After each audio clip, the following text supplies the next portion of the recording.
lix kaftan oo xaaraan ka ah diinta islaamka.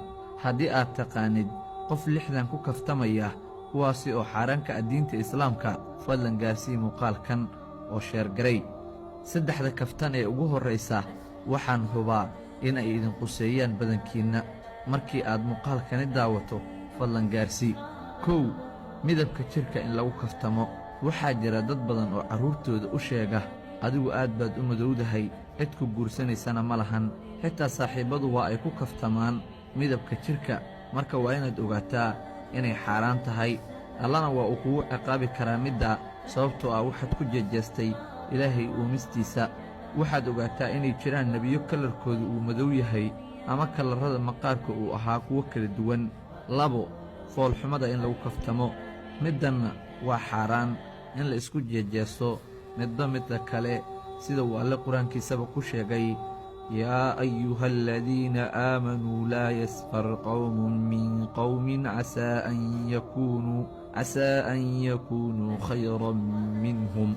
kuwa xaqa rumeeyow yeenaa dadka ku jeesjeesin qoomka kale, waxay u dhowdahay inay ka qayr badan yihiine. saddex, gaabnida in lagu kaftamo. dad badan ayaa ku foodeeya saaxiibbadooda ama cid kasta oo gaaban. marka jooji inaad ku kaftanto middani.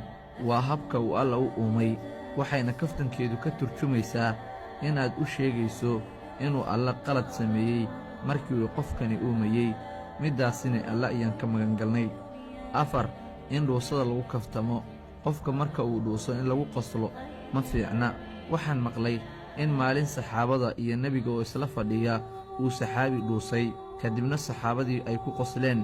nebigu sallallahu calayhi wasallam waxa uu ku dhahay: ma waxaad ku qoslaysaan wax aad dhammaantiin samaysaan? iska ilaaliya inaad ku kaftantaan arrintaasna. shan, in lagu kaftamo diinta islaamka ama nebiyadii alle uu soo diray. waxaan ula jeedaa dadka ku caytamaya diinta islaamka ama nebiyada si kaftana wax uga sheega. ogow middaasi waa xaaraan. lix, ku eedaynta qof wax uusan ahayn. tusaale ahaan, inaad dhahdo heblaayo jidhkeeda ayay ka ganacsataa, hebel balwad ayuu isticmaalaa. labadan way isrukaansadaan, wayna isla seexdaan. marka dhabta la yidhaahdana aysan waxba ka jirin oo ay been tahay, taasina waa xaaraan. laagdha muuqaalkan